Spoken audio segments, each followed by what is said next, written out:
뭘 가지고 나온 거야? 너여야만 돼, 테리우스. 너여야만 된다고. 네가 아니면. 너 정체가 뭐야? 누가 지시했어?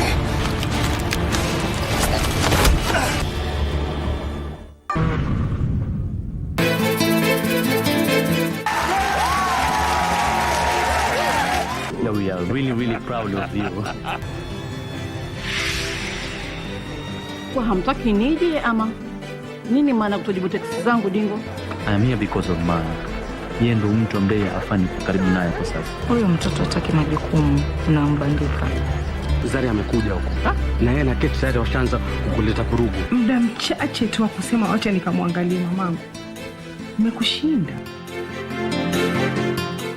Oh, by your head, still always show love and share your last breath.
Good morning. This is the great KBC, just in time for KBC News Check. And on this first hour, we'll be looking at the new guideline by the Kenya National Examination Council that was announced by the CS Ezekiel Mashogu, which will give learners quite some reprieve. After that, we'll be looking at the state of the nation, just trying to do some housekeeping in regards to the new shipping headlines in the country. My name is Njue. Brian Muraru will be our sign language interpreter for this live news program. We're talking about education matters on this first hour, and before I introduce my guest this morning, the government has announced a new grading structure for Kenya Certificate of Secondary Education Examination, KCSE, beginning this year. And under the new system, only 2 mandatory subjects and 5 other best performed subjects will be used by the Kenya National Examination Council, NEC, to compute results. This system is a departure from the past, where candidates took a mandatory 5 subjects. This move seeks to increase the number of those qualifying for universities, diploma, and also TVET training. Well, Frederick Parsayo had that story. Let's first of all hear what the CS had to say in regards to the new grading. To this year's national examinations, the government has announced a new grading system for learners who are set to sit for this year's Kenya Certificate of Secondary Education, KCSE.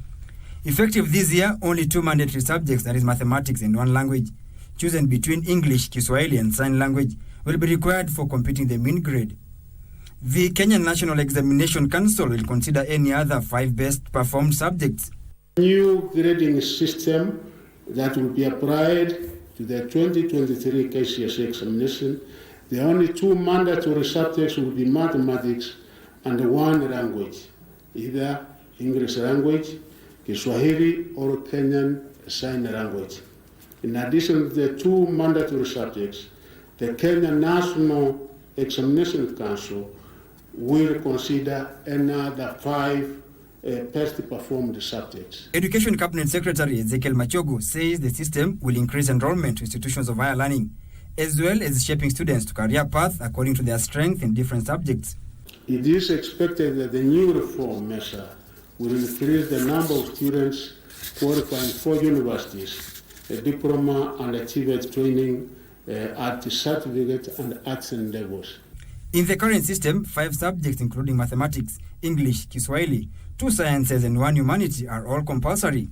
The ministry has further expressed its readiness ahead of this year's national examinations. I wish to urge you to conduct the 2023 examinations diligently, having in mind that we are all doing this for the sake of our country, our children, and our future. We are all doing this for ourselves and for our children. We are doing this for the future because when we deal with our children's rights, then we are anchoring the future of our country, we are anchoring the future of this club. So once again, we say thank you, and anyway, it's a duty to all of us to make sure that the future is well taken care of. So this is the assurance that we are giving you from the ministry that would make sure that our officers in respective jurisdictions are personally present and they participate, and they'll also be able to give feedback on where things need to be sorted out. At the same time, all teachers who are on leave have been recalled to oversee the national examination.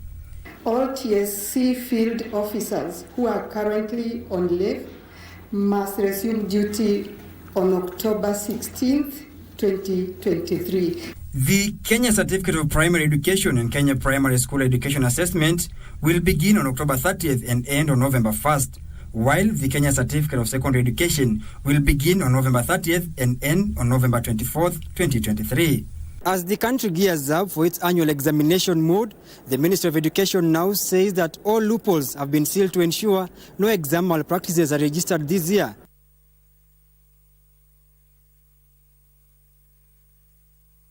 Thank you. That was Frederick Parsayo with that report after Ezekiel Mashogu announced a new grading. But just something to note is that it's not something that has come up now. You do remember the presidential task force that was mandated to look into the education sector by President William Ruto as soon as he was sworn in as president. That is one of the recommendations that the task force came up with. And of course, it's a big relief for students. I remember during my time, we were doing 9 subjects.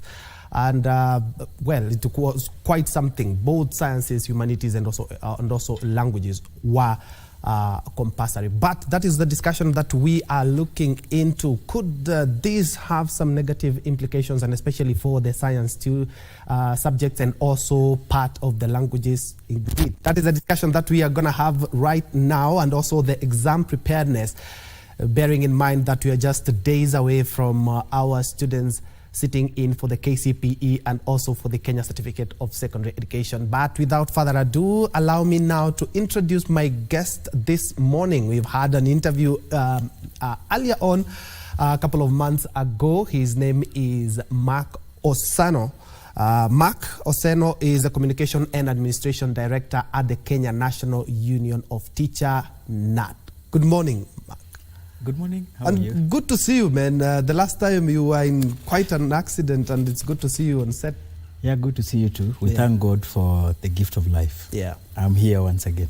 Very quickly, I would like to pick your mind on the announcement by the education stakeholders. We've seen a number of them, including TSC was there, including the Kenya National Examination Council, and also the ministry officials led by Ezekiel Mashogu, in regards to now having some subjects dropped.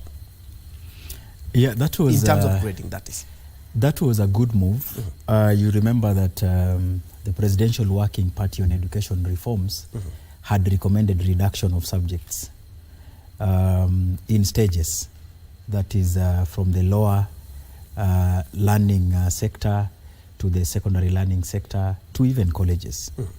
And this had been something that stakeholders had talked about for quite a long time, because you realize that there had been several learning areas within our curriculum that were not necessarily important in the fullness of time. And again, they were affecting immensely the end result of the learner. You realize that when we talk about 9 subjects, like the ones some of us did, you realize that there can be a possibility that one can populate, the ability in a few. But then there are others that are part of the curriculum or part of the examinations that you are not good at. But then they determine the end result, the final result of of any learner. So endeavoring to ensure that we have the compulsory mathematics and any one language out of Swahili, English and sign language, and then the best 5 is one way of ensuring that we maximize on the best areas a learner has, a learner is able to perform. And therefore it's a welcome move. It's going to help several, very many of our learners to get into the career pathways that were part of the proposals of the Presidential Working Party on Education reforms. Yeah, and of course, a little bit later we'll be joined by Franklin Odhiambo, who is a digital education expert, who will take us through about e-learning, and also we'll be joined all the way from the county of Kisumu by Charles Ochome, who is the Chair Private Schools Association. That's a little bit later, but Mark, looking at a practical example. I did my KCSE 23-24 years ago, and we were doing quite a number of subjects, and the languages were compulsory. Could this compromise? Maybe you find that learners are leaning on one side of the divide, either Kiswahili or English, and we are trying to boost some of these subjects in the country, and especially Kiswahili.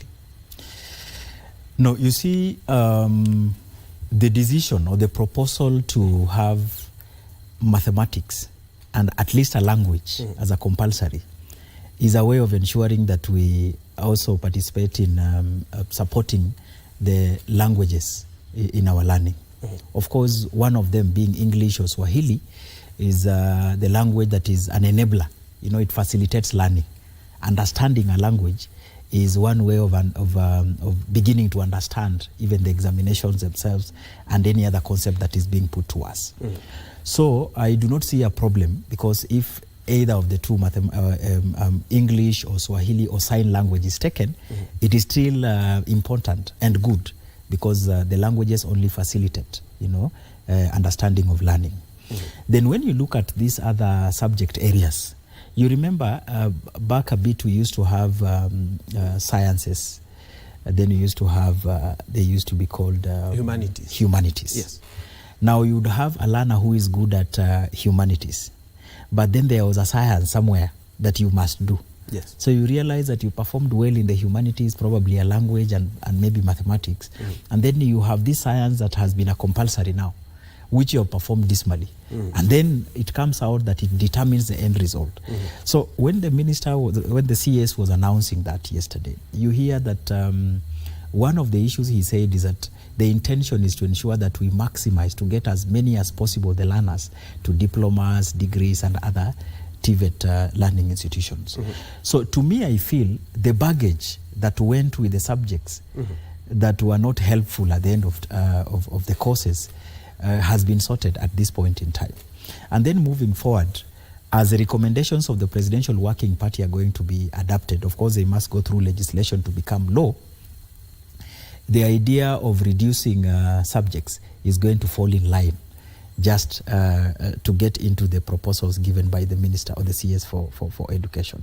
So all in all, the languages are there. I know the humanities would be there. So it will isolate itself just properly.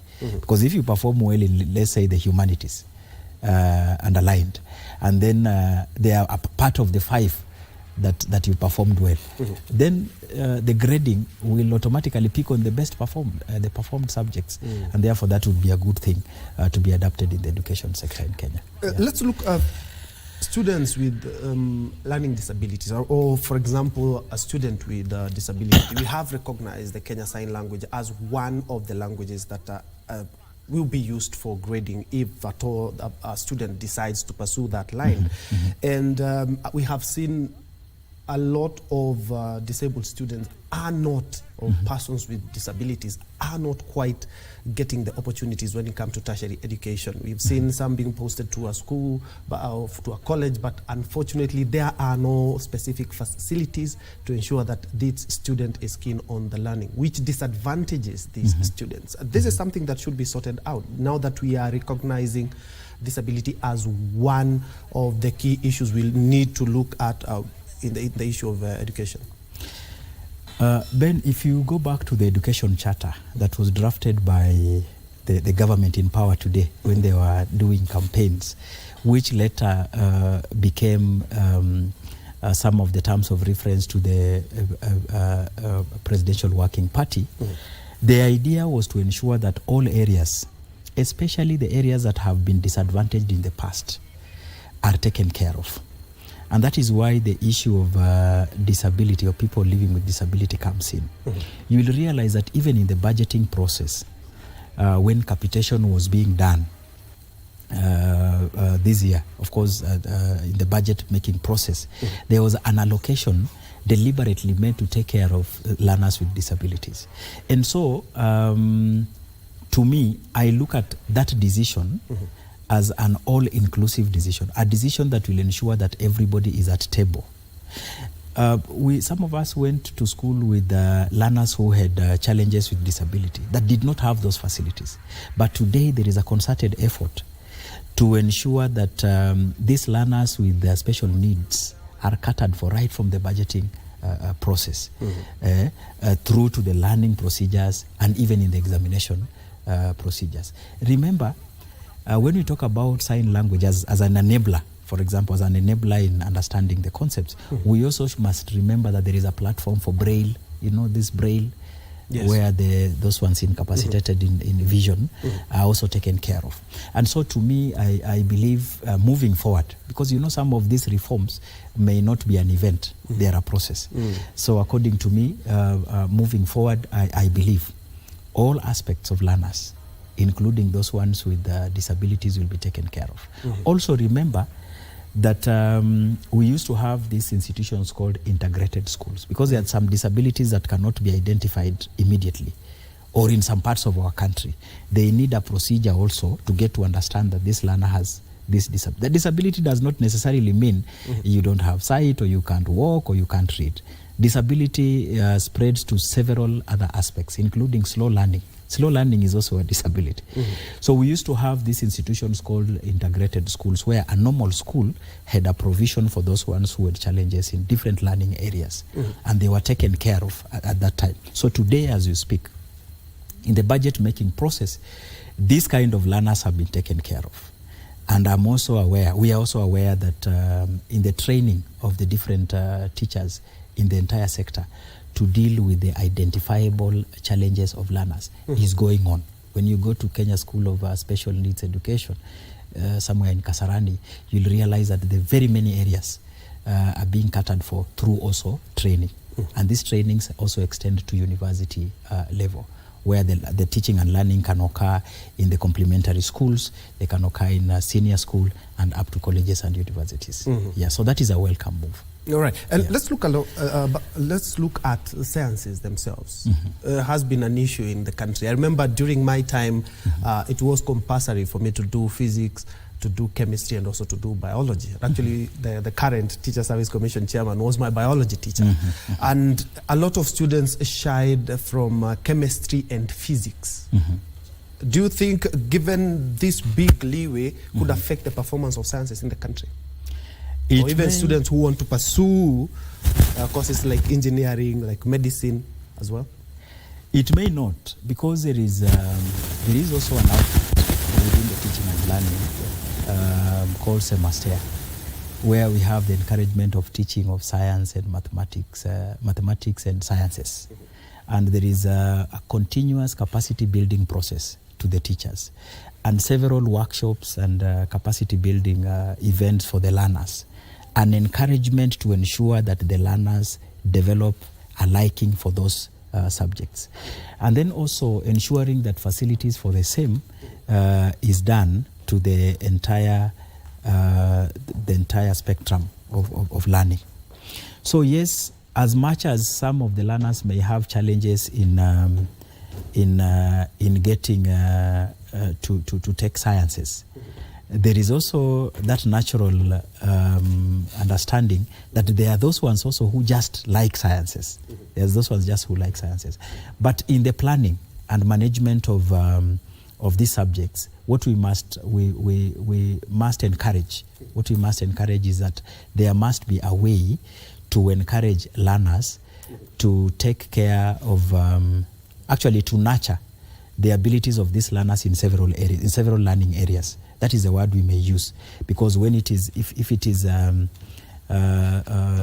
Arts, it's good. We would have a sizable number of learners with arts, and then sciences, and then ensure that there is a balance in production of professionals in all these learning areas. Yeah. And there have been delays, let's be honest, there have been delays in the disbursement of free day secondary capitation funds.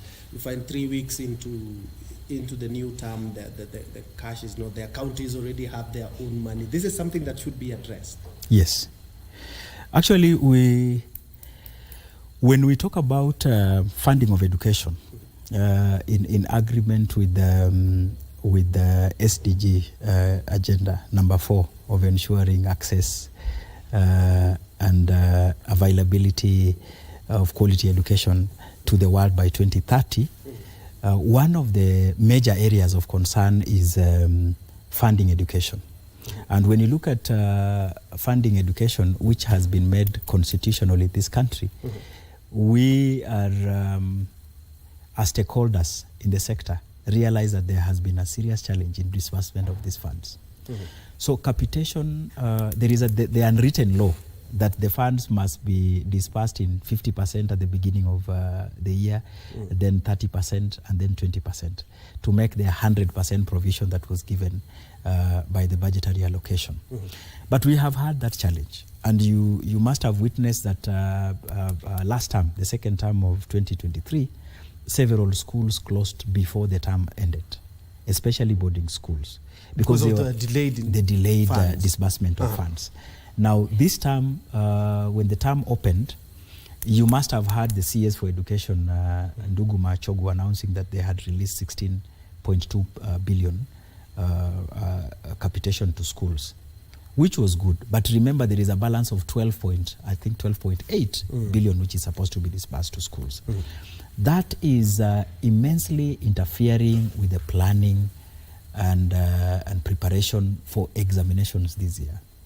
And now that this is not a matter that just erupts, it's something that government plans for.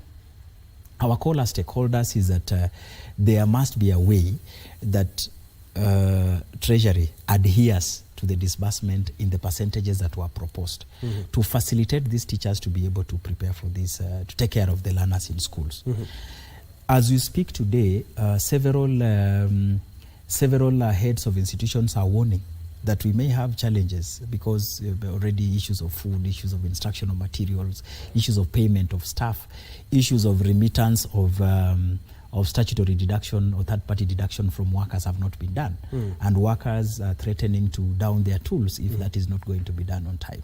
So our call is that the CS must fast-track to ensure that the disbursement is done on time, so that this session of exams is not interfered with.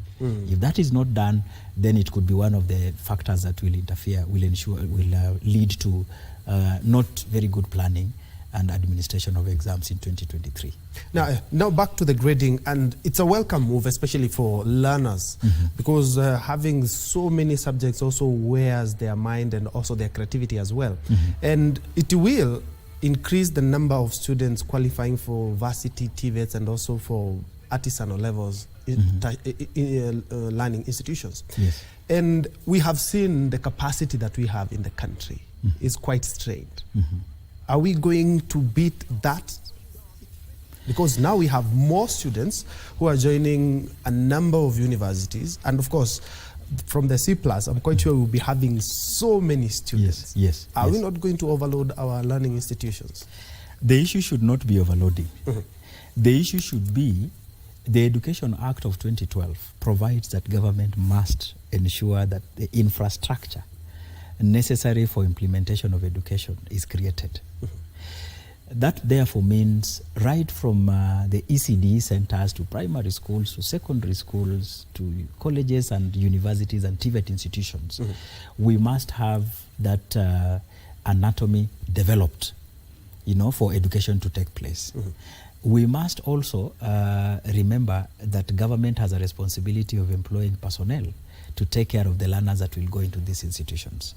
We had a serious upsurge of quite a number of learners who qualified for universities and colleges, even as the admissions for these learners was taking place in the month of August. And this has always been the cry of stakeholders, that is government prepared in terms of infrastructural development? Now, that therefore calls that stakeholders must hold hands in support of not pushing, let me not use the word pushing government, but helping government be able to develop sufficient infrastructure for education to take place. The learners, the teachers will play their bit. The learners who are citizens of this country will also play their bit, you know, in realizing their rights in the constitution to access education. But then government must ensure that the infrastructure is developed. That which in the education charter and even in the recommendations of the Presidential Working Party on Education Reforms was well spread and taken care of. Yeah. Mark, you bear me witness that each and every calendar year we hear about cases of cheating, and even some are associated with teachers, some are associated with technology, some have students themselves. And the Kenya National Examination Council and also the Ministry of Education yesterday did say that they will be very, very harsh towards cases of cheating. And they have talked about some cheating happens when the containers are being opened. And I've said now this time around we'll be more vigilant in regards to that. I would like to pick your mind on the measures the government has decided this year round they're going to be using, and especially like opening the container twice, increasing the number of containers, and also ensuring that those people who are not mandated to supervise examination are not left in schools with the students. Now, one is that we must appreciate that there has been quite a number of reforms in management of examinations, right from the days of CS Matiang'i at Education, the chairman of NEC, the late Professor George Magoha, may God rest his soul in peace. And now we have even Magoha as CS, then we now have Mashogu. Now, the issue of examination irregularities and cheating, I think what it has lacked is a proper diagnosis. Is what is the cause of examination cheating? And who is this person involved in examination malpractices? Who leaks the exams? That is the question. Because who knows where the exams are stored? Who knows the set that is going to be released for the learners to partake? So the proper diagnosis of the causes of exam malpractice must be done at the Kenya National Examination Council. All these other aspects will fall in place. So we must first of all deal with the cause. That is NEC. Then deal with the personnel that manage the administration of exams, most of whom are teachers. Deal with the aspect of motivating them, handling them well, paying them a stipend commensurate to the risks they are involved in. And then expect good results. And then you will see that there was a proposal to do away with competition in exams, where an allegation has been made. It has not been proven, though we saw the committee, parliamentary committee on education moving around to collect views. And the public was outrightly saying there's in some areas, it is true the heads of institutions participate in buying exams or cheating, which is something that is still under scrutiny. But I'll repeat the three things I've said. The first thing is to do a proper diagnosis of the cause of this. Somebody should go back to Kenya National Examination Council to find out what exactly happens here. That is number one. Then the second thing is to deal properly in terms of motivating the personnel that are used in management of these exams. The proposal by the CS, and I saw my good friend Dr. Njengere talk about exams will be collected twice. It is a good proposal. It may help in reducing or eliminating exam cheating. But let us look at Kenya as a country. Let's take an example of North Horr, for example, as a constituency. that is an equivalent of Busia County, an entire county of Busia, that may have maybe say 1 or 2 containers. And look at the travel to and from the container twice in a day. And also look at the forthcoming weather conditions. Yes. With the weatherman telling us there's likely to be El Nino. And then ask ourselves if we have the capacity to be running twice to pick exams, deposit back, and pick and deposit back for the number of days, presumably 21 for the Kenya Certificate of Secondary Education exams, and maybe the 1 week for primary examination, and this assessment for CAPSEA.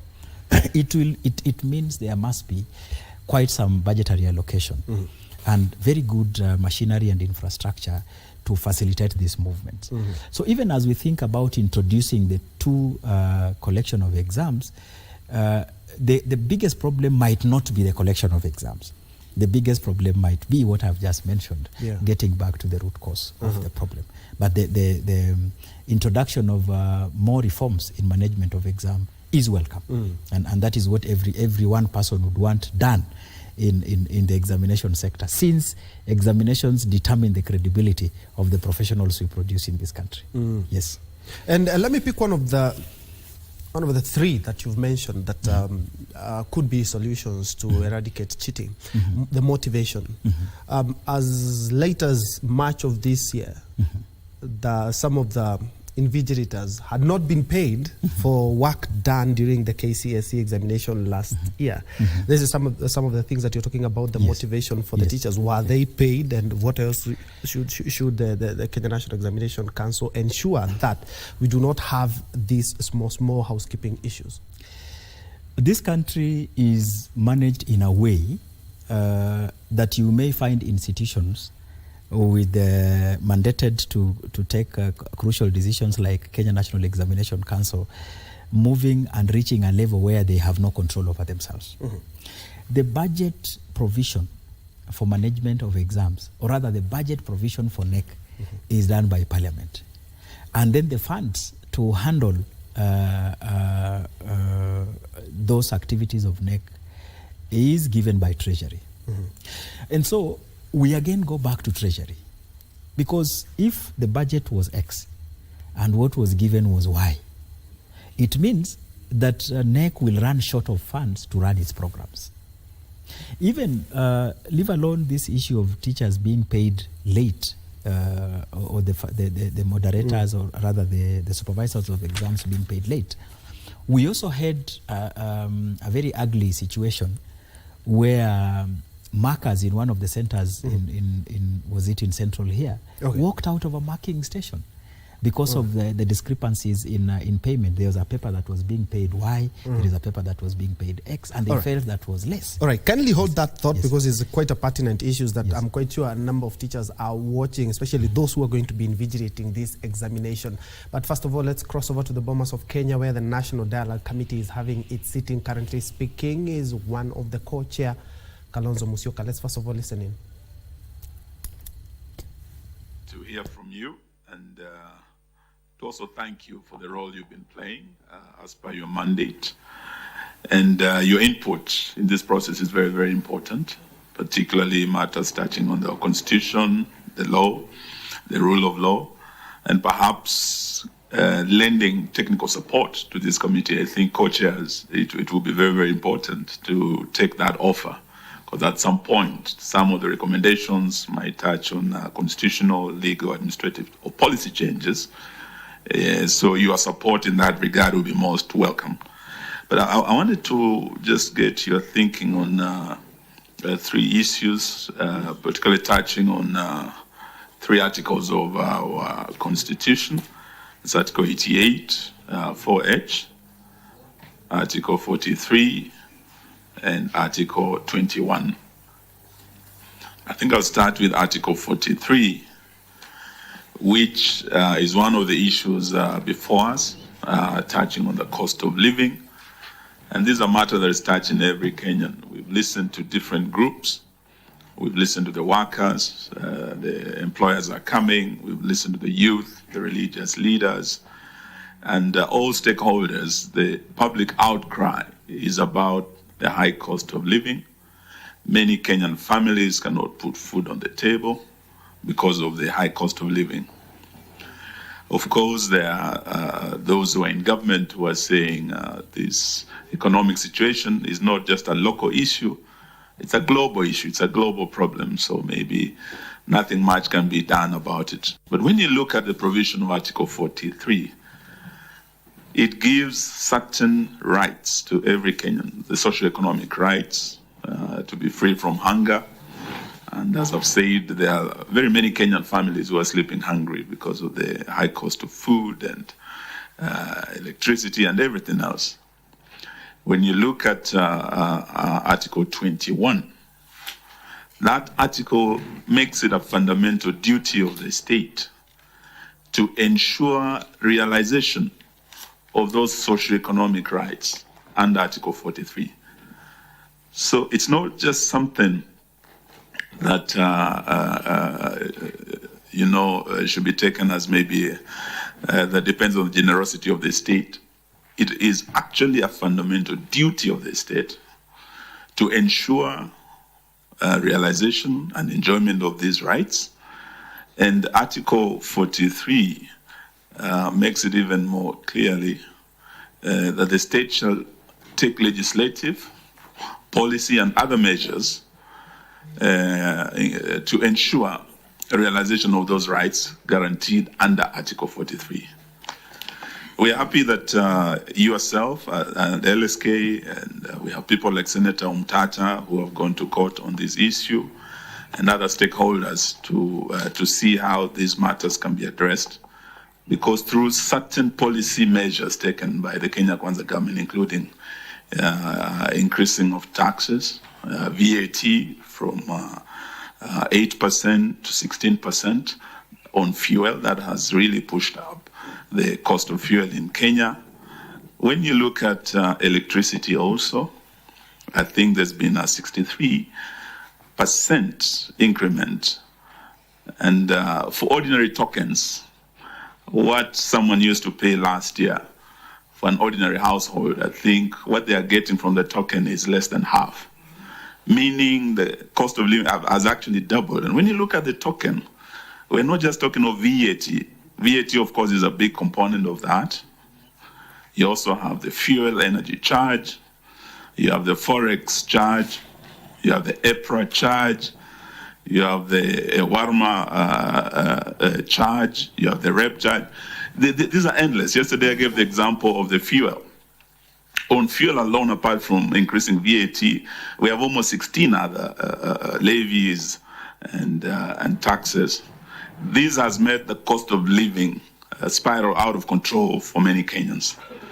My question to you is, because I've listened to your presentation and I didn't hear much in terms of specific suggestions as to what needs to be done.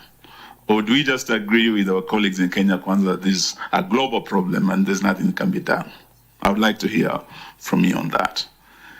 The other issue is that of Article 88, where IEBC is supposed to facilitate. I think when IEBC appeared before us, the opposition, but under Article 88(4), the Commission is responsible for conducting, supervising elections, and they are supposed under Article 88(4)(h) to ensure facilitation of the observation, monitoring, and evaluation of elections. I think when they appeared before us, they were very clear that yes, they have facilitated observation. They are observers, of course, they're external. At the Bomas, the National Dialogue Committee, Eugene Wamalo are there having a number of questions. But today we are expecting that the Law Society of Kenya will be making their submissions, and among them they will be talking about they are proposing for the audit of the 2022 general election to clear doubt on the results of the 2022 election.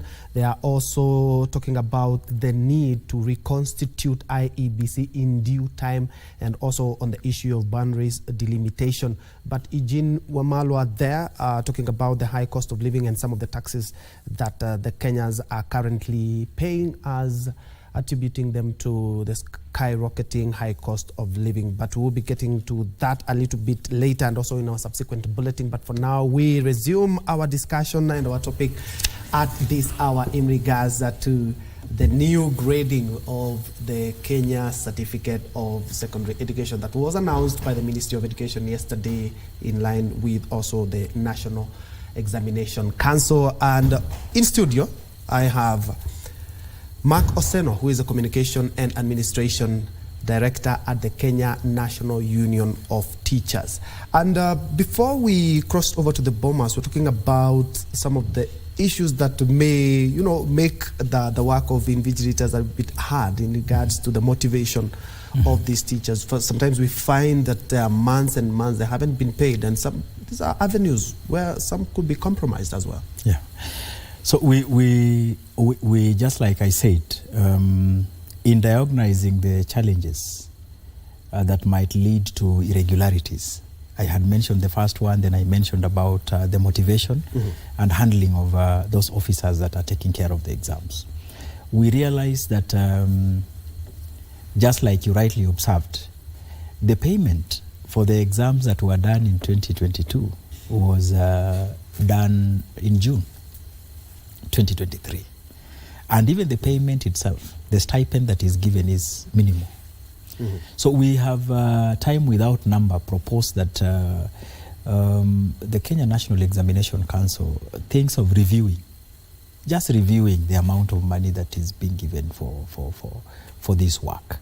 It may not be a pay that is equivalent to the risk, but the cost of living has gone high. Inflation is now at around 9.7 towards 10. And therefore it means that it's even difficult to facilitate even movement, leave alone having something extra, to just appreciate for the work that is done. So the amounts of money that are being paid is, to say the least, is unmentionable. It's quite limited, and we would want to encourage that it be reviewed and then be paid at the right time. So that somebody gets to feel that the work has been done. Concerning the walkouts that were witnessed in one of the examination centers, where markers of arts were talking of a lesser amount than markers of sciences. It was also our opinion as stakeholders and unions representing teachers that those amounts be regularized, harmonized, and then something be done to make them slightly move high. But we must call upon also the members of parliament who are responsible for apportioning these funds to play their role to ensure that a budget that is given to the Kenya National Examination Council is able to facilitate the running of these exams. We cannot be asking for the best when we give the worst. So whatever you give should determine the outcome. So that is our plea to government. Yeah. All right, and let's give credit where it's due. The government this year alone has employed about 50,000 more teachers to beef up education in the country, and the Kenya National Union of Teachers is one of the biggest beneficiaries of that number. And in regards to how we have been preparing our students, now we have a new grading. I would like to pick your mind on that. Again, we'll have to go back to the proposal to have over 120,000 teachers employed to take care of the shortages that we are having. Remember, when we have the shortage of teachers in schools, the workload becomes heavier for the teachers.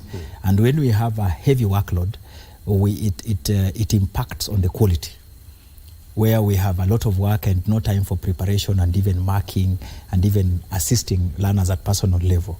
So we allowed government, the Kenya Kwanza government, for employing, actually to be precise, there are 56,000 teachers who have been employed within the first year of their being in government.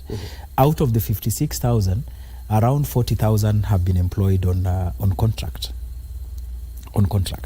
just to help alleviate the issue of shortages.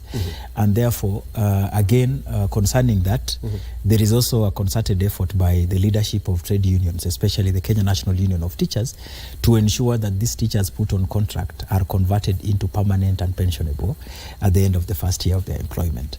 You remember, these are the same teachers doing the same tasks and duties in the same schools, in the same staff rooms, with those ones that are permanent and pensionable. These two teachers on the same staff, teaching the same learners, are put on different terms and conditions of service. That could be another area of imbalance that may affect the teaching profession in future. Because if we kept on employing teachers on contract and paying them 12,000 and 15,000 respectively, and their colleagues in the same institutions, some of whom have the same qualifications with these teachers, went to the same universities, same colleges, are earning a different pay. Don't you see that may also be a challenge?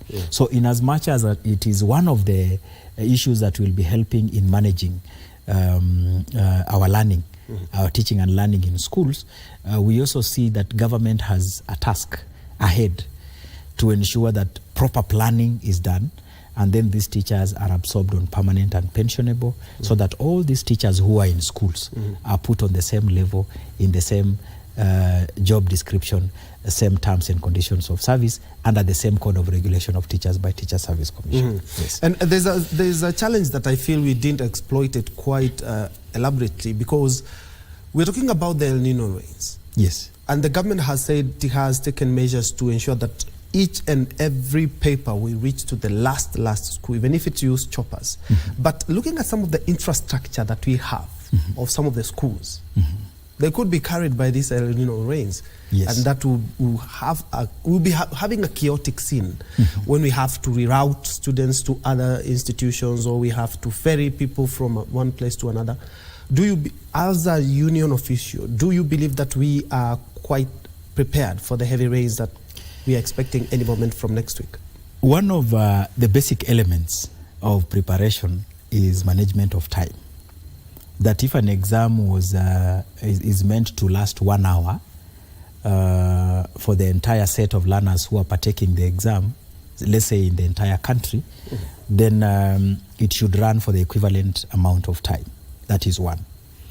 And then again, two, we must not just look at the negative aspect of what is likely to cause disruptions in exams.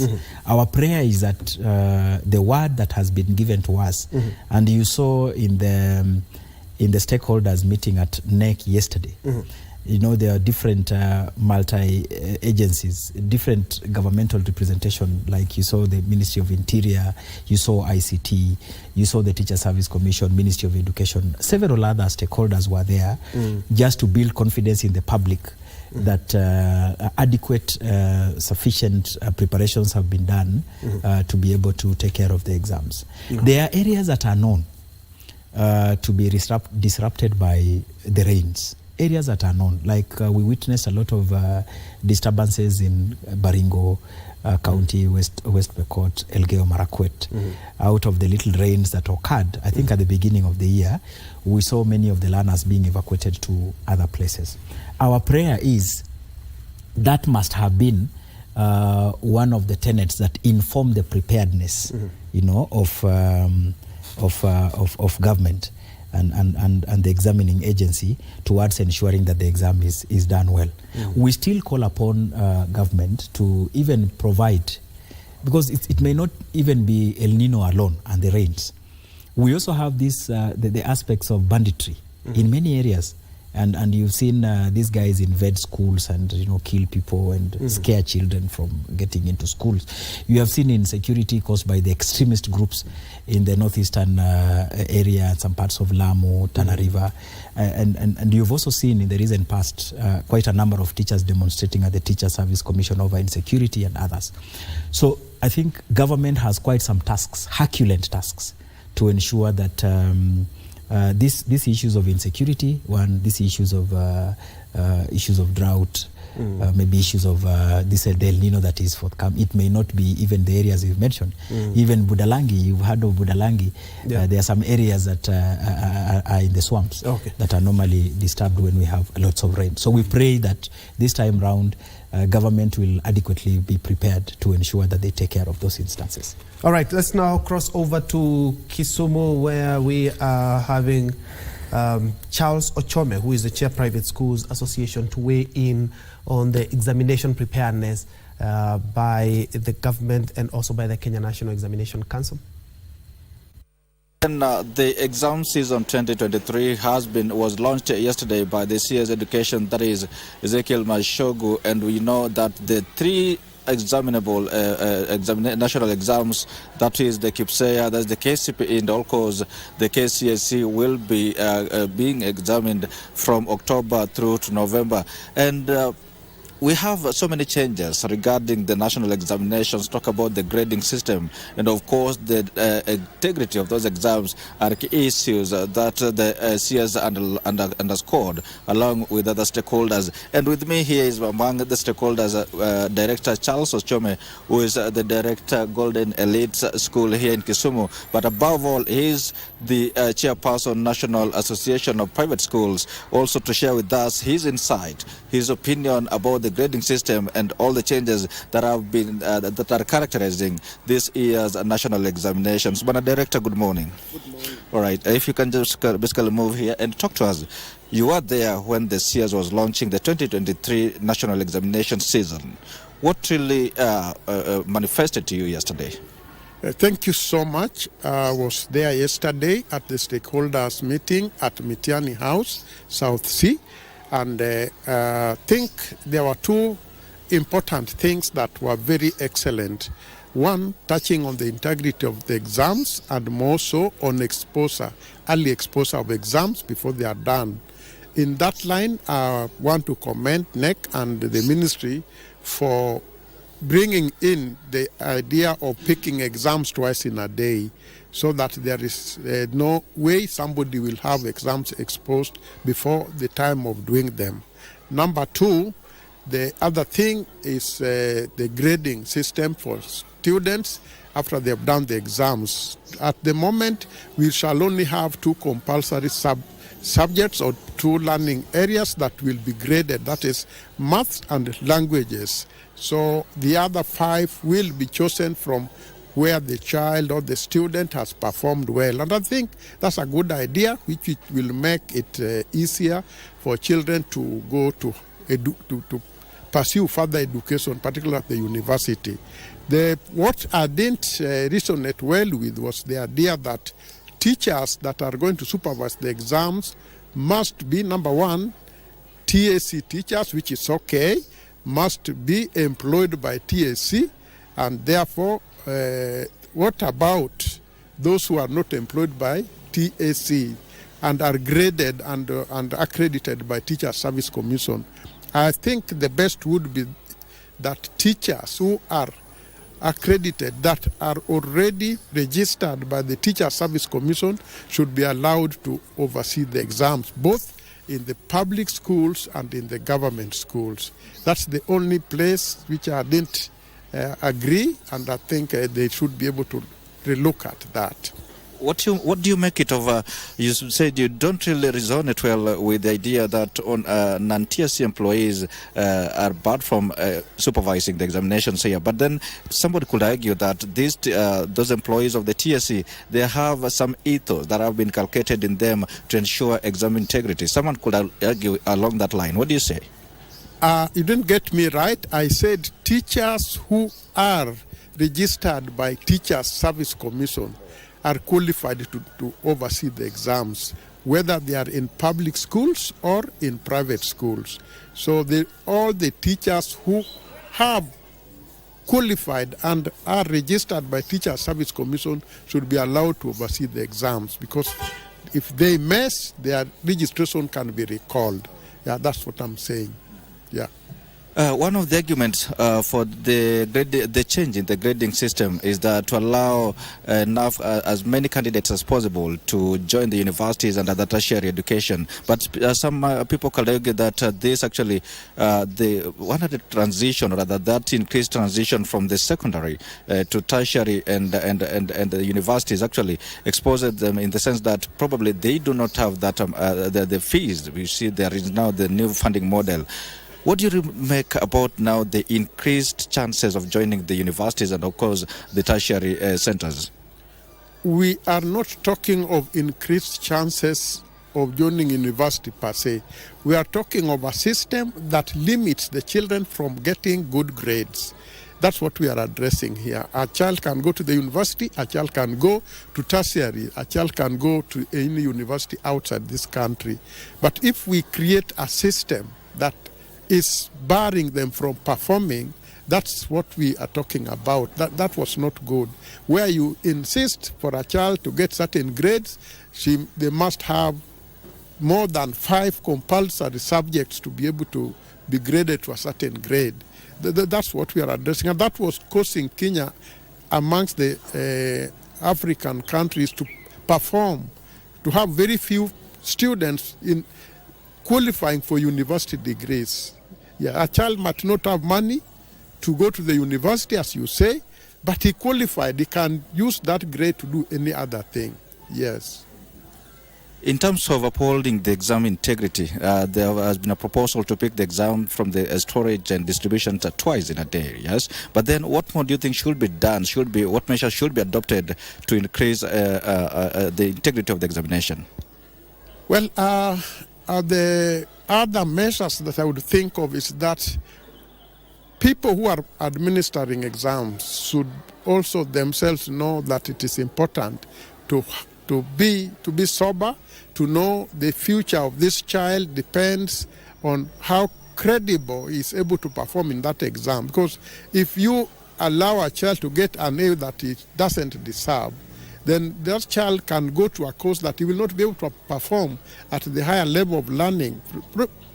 One example is if a child gets an A and is taken to an engineering course and he can't perform, you'll have ruined the future of that child. So it is important for a child to be guided, to allow the child to be able to do what he understands and what he can do and perfect and be able to perform in her future life as an adult. Exams are not just exams. They are supposed to lead children to pathways which lead them to career developments and at the end of it to be able to do something for a living. That's the preparation we have for our students. It's not just to pass an exam. From your position as the National Chair, Kenya Private Schools Association, these exams will be written at a time when the country's meteorological department has predicted El Nino or continued rainfall. How prepared are the private schools in this region, not necessarily this region, but in the country, with regard to unfavorable climatic conditions? Well, El Nino is an act of God, and I think we cannot say that we are prepared or not prepared. We have had El Nino here before. We have seen challenges that it brings, flooding and bridges overflowing. And therefore, I think when we were at the stakeholders meeting, NEC and particularly the Interior Ministry are called upon to be able to ensure that the exams reach destinations in time. And I think there was a sense of preparation. We have helicopters in this country, can crisscross the country to deliver the exams where they are supposed to be. And I think one good thing that the CEO talked about is that those areas that might be prone to El Nino should have invigilators and supervisors from those regions who understands those terrains. And I think that was a good observation, because if you take somebody from another place to a place that is flooding, they might not be able to do it very well. So I think the preparedness for that was shown to be perfect. I can't fault the government or the government or NEC the preparedness was displayed, and I think it was perfect. And what happened, the stakeholders were from different ministries, not just two ministries. The ICT department were them, so the ministry was there, NEC was there, Ministry of Education was there, and stakeholders were also there. The interior were also there. So it's a perfect arrangement. Let's hope for the best. Let's not be pessimistic. And lastly, Director, we're talking about usually during exam season, there is what we call examination fever amongst candidates. What is your message to the candidates and also to the parents of the candidates? Yeah, exam fever is a reality. Anybody who knows is facing a challenging situation always gets into a fever. We just need to encourage the students, the parents, the teachers. The fever is on everybody. Even the teachers that prepare these students are also getting into exam fever because they also want to perform. They want to see their students perform. The students get into fever because they feel they need to perform. So there's nothing that is going to happen that has never happened. And therefore, I think we should encourage one another, encourage the students, encourage the parents, encourage the teachers that we take it easy because this will come and go. Yeah. And I think the preparations that the students did, the teachers did, the parents did with their children is what will reflect at the end of the day. So we shouldn't be so much in exam fever. Yeah. Thank you so much. Troy, that is Bernard Charles Ochome, who is actually the director, Golden Elites Academy here in Kisumu, but above all is the national chairperson, Kenya Private Schools Association here. We're talking about the exam season. This is 2023. And like you've heard in mention, we have talked about an array of issues, but key things is about the exam integrity and, of course, the preparedness. When we talk about the exam fever, and is thrown a challenge to examiners to ensure that these candidates actually their performance reflects their ability, such that in the case that they may perform well, but does not necessarily reflect their capability, and of course that will have ruined their future. And of course another one is that the examination fever, it is there, yes, but it's calling upon all the parents of course the candidates just to calm down, because this is just a test, but that doesn't necessarily put them in a corner. Well, we will continue talking to other stakeholders regarding this examination season 2023, but for now, Ben, let me just hand it back to you in studio to continue that wonderful interview. Troy. Thank you, Wycliffe Okech, live from Kisumu, and thank you indeed for engaging Charles Ochome, who is the Chair Private Schools Association and also Director at the Golden Elite Schools. They are putting into perspective how also private schools are prepared for the national examination and some of the challenges that they have seen in regards to the Kenya national examinations. The ministry is keen on ensuring this time round there's no cheating and everyone does his or her best. On that note, we take a quick break. We'll be right back and also be engaging Franklin Odhiambo. Tell us something about digital education and also literacy. We've seen the government ensuring that these are some of the key things that they are looking when it comes to matters education. Let's take a quick break. We'll be right back.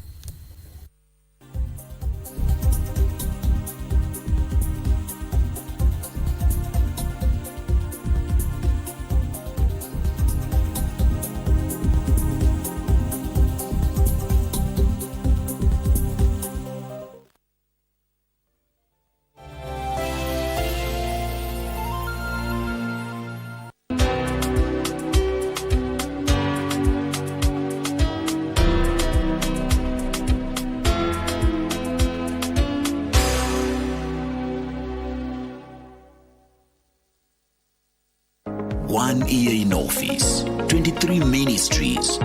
Time to review the journey in implementing the bottom-up economic transformation agenda. What is your assessment of the government's performance? Will they ace the performance test? Tune in to KBC News at 9 p.m. for the government scorecard.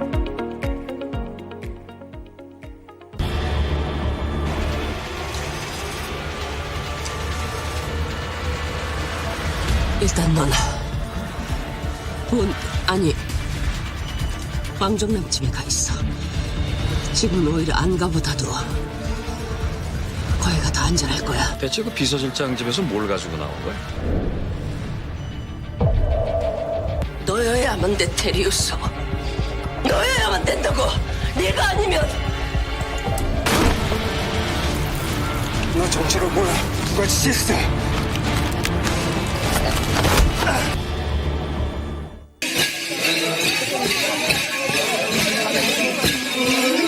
County Government of Turkana welcomes you to the Ehale Center in Lodwar Town for the 7th edition of the Turkana Cultural and Tourism Festival. From 12th to the 14th of October 2023. Come, experience the origin of mankind with its unmatched beauty from the beaches of Lake Turkana to the oil wells of Lokichar. Live on Channel 1, Radio Taifa and KBC Turkana Service.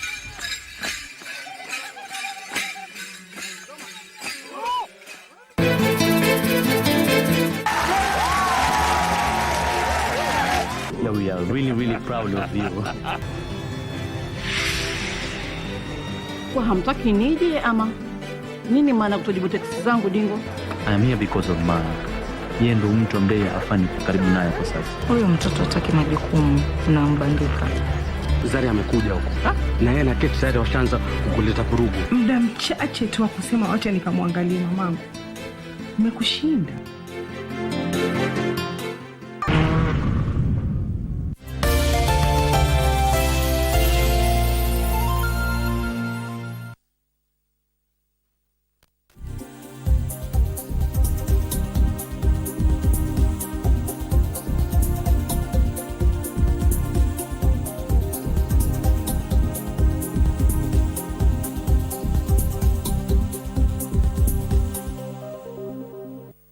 Welcome back to KBC News Check. Just in case you joined us, we are talking about matters education, and more specifically, we have zeroed in on the Kenya National Examination Council and the Ministry of Education preparedness in regards to the KCSE. And if you do not know, is that the subjects, now there will be a new system of grading that we have been talking about. Of course, a big relief for students who will now be able to just only have to choose between 3 languages, 1 language, mathematics, and 5 other subjects that the student has performed the best. And during our time, the technology was not advanced as it was, because there were no phones. Not only in the school, there were no phones, mobile phones back then, but a lot has changed, and digital literacy has also changed as well. And that is why we are also involving Franklin Odhiambo, who is a digital education expert. And perhaps you can tell us on the promotion of digital literacy, especially for the youth and women as well. First of all, allow me, Njue, to introduce myself. I'm the founder and director of Frankie's Foundation, and I'm proud to tell you that I'm changing the lives of Nairobi youths from the slums by giving them free ICT skills every day. And since we began our journey in 2019, we've been able to change the lives of 3,000 youths, and I'm proud that things are well. We as a foundation, we focused on digital literacy because currently everything is going digital. Everyone has to transform from traditional ways of living to digital era. So we are training youths on how to use internet. We're also training them on website development. At least they can sustain themselves. We also have an area whereby we have digital hardware skills, where we train youths on laptop and mobile repair. And also we teach them on electronic recycling, at least to curb and mitigate what we call environmental dispose. Yeah. Because you've mentioned you're training young men and women in regards to things like mobile phone repairs and even laptop repairs. These are not something that you can go to your university and do. So you are filling in some of the gaps that we are having in the country. How about recognition? Because the government said that it's going to be recognizing those people who have studied on the job. and more or less what you're training them is they study on the job. You train them as well as they try and get some money so that they may be able to fend for themselves. The recognition itself. Yeah. Actually, our training is pure hands-on. Basically, we are encouraging youths to have the skills to survive on themselves, and we are training them particularly on how to troubleshoot these things so that they can earn money from them. The same education is at the university level, but majorly it's purely practical. And I'm excited to tell you that we get students from the university who tell us, look, Frank, we have a degree in software, or we have a degree in computer science, but we love to have technical skills. Can we join your institution? At least we get the skills. So I think it's high time now the government start organizing such activities, because we are entering into an era whereby these skills are very vital, and without them the youths cannot survive. Yeah. Tell us about what you're doing, especially for the youths, and how you talked about your changing lives for the youths. How is that being more or less inculcated into the education system that we're having in the country? First, I'll tell you my motivation to support the youths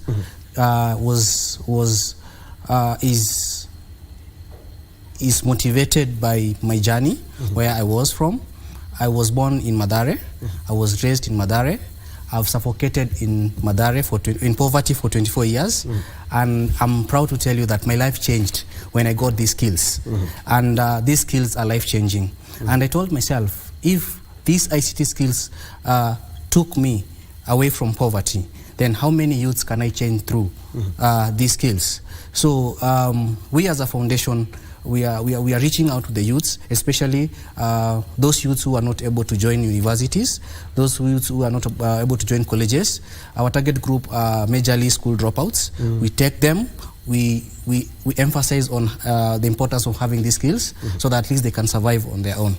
Yeah. Mark, looking at what Frank is doing, he's filling in a gap that has been there for ages and helping out people giving them a second chance. He's talked about some school dropouts who they now can have skills that they can use to make a living. One, I would want to really appreciate that effort by my good friend Frank here. Is that during the COVID time, we realized that this world could be closed on one day, and that the in-person teaching and learning cannot be facilitated in some instances.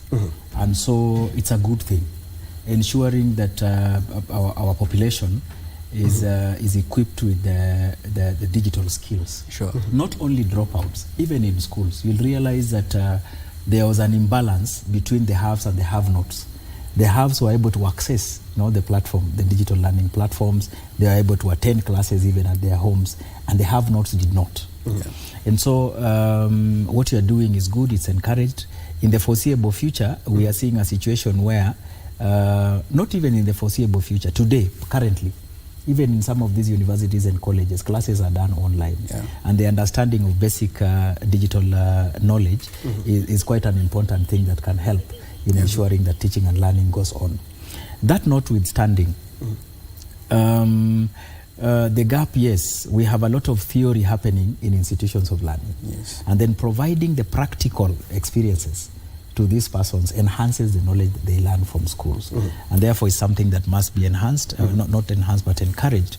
And then also government must be in a position to appreciate such effort, because that is the selflessness, somebody giving back to the community. It's a good thing. Take us through how you've talked about school dropouts. You train them how to. Just take us through about how you run your foundation and how you've been able to change their lives. When we started the journey of the foundation, most youths approached us telling us, look, we want to learn these skills, but we don't have money to join universities, or our parents are not able to take us to schools. Why don't you allow us to join your foundation so that at least you can help us? I can tell you the journey has not been easy, because we've been looking for partnership to help us accommodate these people. And first of all, I want to thank the Nairobi County government for coming through for us, because right now, as we speak, we have a big room that can accommodate up to 30 students, and we are training them free of charge. Yes. The same course we are giving these youths, Njue, if you go to the university, you will pay around 250,000. When you go to the colleges, you will pay around 150,000 Kenyan shillings. But when you come to Frankie's Foundation, you are given at a free cost. The only thing you're required to is just to register yourself with 1,500 shillings. Then everything is done for free. Now another thing is we also offer education material for free, and we train you. And the good thing with our training is it takes only 3 months. We have tailor-make it to take it 3 months. When you go to the university, you take around 4 years. When you go to the college, it takes around 1 to 2 years. But at Frankie's, we have tailor-make it to take 3 months. Why? Because our focus is to help you start earning as soon as you finish the job. All right. About the teachers themselves, I'm quite sure you have some guys with skills who instill into these young men and women, and they have to be paid. Yeah. And they're talking about learning materials. You have to facilitate that as well. Yeah, we have a sustainable method that we are using as a foundation. We also have computer labs that at least it's generating revenue to sustain the program. So at least that one we are a bit sorted. And then another thing is we give these students tools after the training, so that at least they can start their program. And the good news is when you walk around CBD today, 70% of the shops you will see in the CBD, those shops were powered by Frankie's Foundation. All right. And Mark, I would like your input on this, because the government also talked about those people who have learned on the job, they are going to be given certificates as well. And there were some delays. I remember watching on television saying that you told us that you're going to recognize us. I've been welding since I dropped out of Standard 8 or Form 2, and you have been doing this for more than 10 years. I've been a mechanic for the last 10 years, and the government said that you're going to be given this certificate so that you may be able to even apply for tenders or even apply for jobs from from companies themselves. But there have been quite a delay, and still these are people who learn on the job. You believe the government has done enough to also try and help these people? And most specifically, as Frank has talked about, is most are school dropouts. Now, apprenticeship world over is one of the ways somebody can acquire knowledge, skills, and competencies. And apprenticeship, in the perspective of what government was envisioning, was to, first of all, recognize the effort of an individual person. Though the person may not have, in quotes, qualified for a given course to enable them study in a standardized way, that the person had the interest, the person sought his own ways of getting that knowledge, and has the skills that can help in advancing the same in other fields. That is a good thing.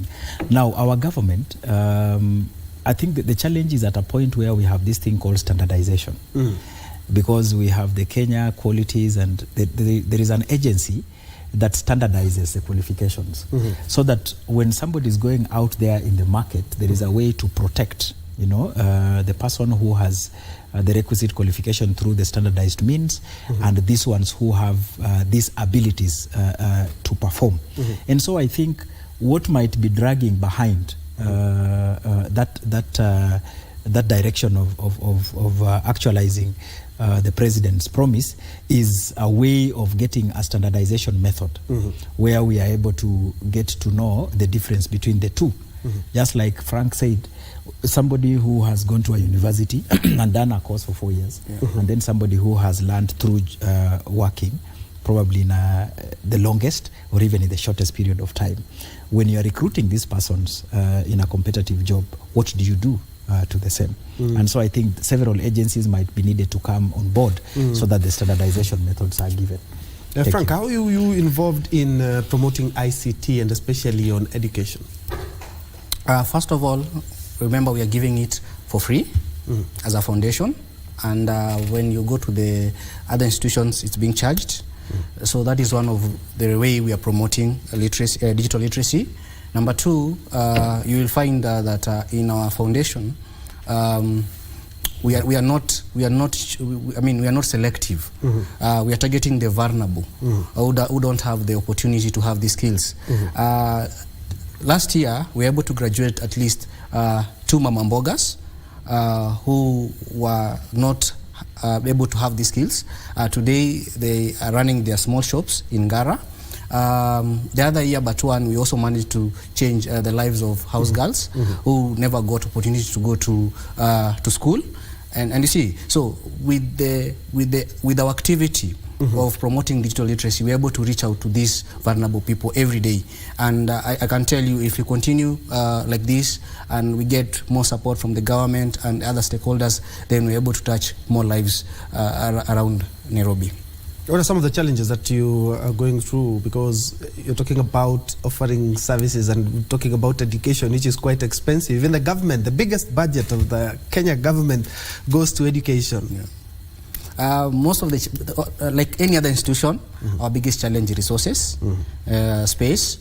We love to scale up to go to all other counties because we get a lot of calls from other counties that how can you guys reach us, because you guys are just situated in Nairobi. So you see, because of lack of enough resources, we cannot scale up to other counties. We only settled in Nairobi.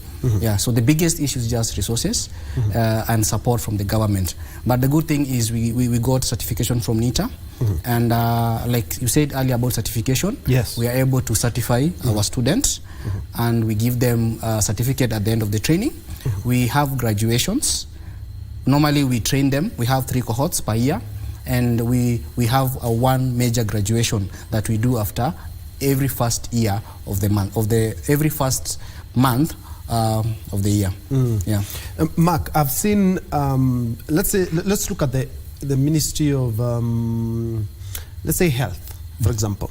It has a lot of partnership with county governments, and yeah, indeed, health is a devolved unit, but we have seen projects from the national government being supported by county governments. Do you think these are some of the things that they should be working with the county governments? Because education, more or less, when we hear education, we know it's a national government.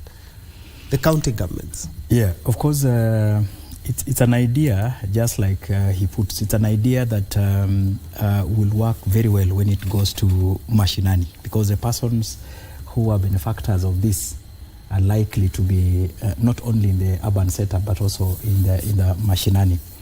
And when you look at this TVET, technical and vocational training, and our polytechnics, and that is where most of our projective learners in our rural setup who miss to go to maybe high school or colleges end up doing their trainings.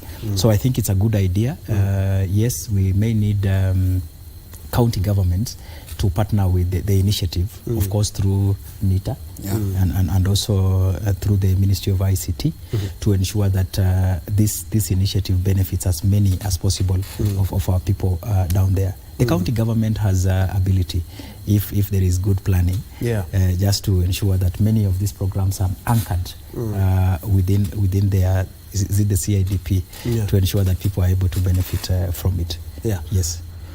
All right, very well. Let's first of all cross over to the great county of Turkana, where the Senate is having Senate Mashinani all this week, beginning yesterday all the way to Friday. It's the third Senate Mashinani and the first time that they have crossed over to the county of Turkana. Today, they're having a sitting with the Health Committee. Let's first of all cross over to listen to what other stakeholders in the sector as well are talking about with the Senate Committee. But they are considering 2 bills, the Facilities Improvement Financing Bill of 2023, among others. Let's first of all cross over to the county of Turkana.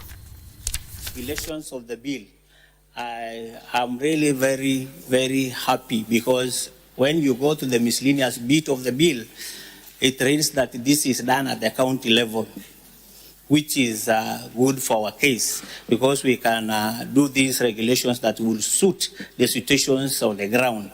You know, when the bill is done at the national level, it is done at ideal situations, which cut across, but real situations are the ones that are at the county level. So in this case, I am really very happy about it, but it is contrary to what the PHC bill says. The PHC says it is done at the national level. So we needed at least to have uniformity of doing that. Okay. Because we cannot find time to amend this bill any soon. because it's done at the... Waziri, we are available for amendment. In fact, we as a Senate committee, we have said, we cannot say that the bill will not be amended. If we find a better idea and a better way of rolling out, what stops us from amending? There is no scheduled calendar for amendments. It is as and when the need arises. But let me also say that on the issue of regulation, Waziri, as we are happy, I hope in your development of the regulation, you also don't come and add in other things that are not related to health. You know, we all must agree that what we want is to give you a chance. And I know as a CC for Health and the Committee of Health at the County Assembly, you know how difficult it is to get resources. And what we are actually trying to do is to make sure that any resources that will have come to the health sector doesn't leave the health sector, but actually does everything towards improving the healthcare. So even as you do your regulation, please make sure you align it. But we shall be available as Senate. The reason we are doing a national bill for facility improvement is so that we have some kind of uniform standard and also insulate you, in your course of implementation and rollout. So that the health committee doesn't have to be justifying all the things all the time. Sharing of resources are difficult. It's a difficult issue. There is competing interest. The chair of roads will always say, Turkana is 77,000 square kilometers. Making one road across Turkana is like making 77 kilometers. 77,000, probably 700 kilometers, But you see, health facilities, we also need them. Even where we have sparse population, we need some access of healthcare. So you see the spirit is to make sure that national and county government are able to work together. And this time is a proper cooperation and collaboration. Senator Chimera. Thank you, Chair. Just a quick one on the proposal by Waziri on the issue of the hospital boards. I'm trying to think, what specific role do you want the hospital boards to play under FIF, bearing in mind that you have an expenditure committee that has been proposed by FIF? Is there anything specific that you want the boards to play, as it is, when it comes to rolling out this particular bill, rather? Chair, maybe... Senator Njue II. Thank you, Chair. Maybe on the same that has been raised by Senator Chimera, but a little different. I was also wondering, I wanted to understand the thinking of the county when they say that boards are not captured, but health facility management committees have been captured. Maybe what would a board do that this health management committee cannot do? Maybe we can shed some light on that. Thank you, Chair. Thank you, Waziri. Thank you very much. I think boards, when my background is finance, if I may just add something on this. And when we talk of, I remember at some point when we do some audits here and there, the last time I came into health, there are a number of queries that came pertaining how hospitals are supposed to report. And when they report, being the PFM Act has some sections which define on how entities like hospitals other than the dispensaries and health center are supposed to report. And they should be a standalone, and they should report as an independent entity in the county government. Though county treasurer at some point will consolidate all these financial statements because they are the ones receiving this revenue. So at this point in time, Turkana County, we have an executive order from His Excellency that, for example, Lodwar County Referral Hospital is a semi-autonomous entity from the Ministry of Health. What we do from the ministry is the technical supervision. The administrative bit is done from the hospital. That calls now for a corporate body which now runs the management of the facility. Unlike at the level where we have representatives of the villages and all that. So they will be the one approving plans, approving expenditures of the hospital. That is the role of the board. Vice Chair, and I think, sorry, you are not introduced yourself, so you can also go on record. I'm Senator Mariam Omar, Vice Chair of this committee. On your line, what is the function of then?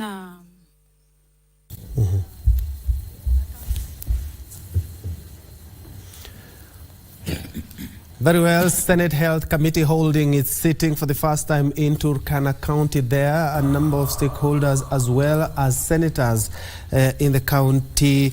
And they will be there for the next couple of days till Friday when they will be back to the Senate here in Nairobi. Remember, this is an initiative that the Senate came up with, and it's also enshrined in the Constitution, where they will be holding in various counties each and every year. We have our Bunge team there who will bring us all the committees and all what happens there in Bunge that will be of importance, and especially when it comes to matters health. Let's now wrap up this conversation. We are looking at exam preparedness. Remember, a number of measures the government has taken in regards to ensuring that learners have enough time to study what they are really passionate about, and that is why they came up with the new grading. And they have also talked about a number of measures that they are going to take to ensure that the KCSE examination and the KCPE as well are transparent and exactly what the learner has been studying. And we have been hosting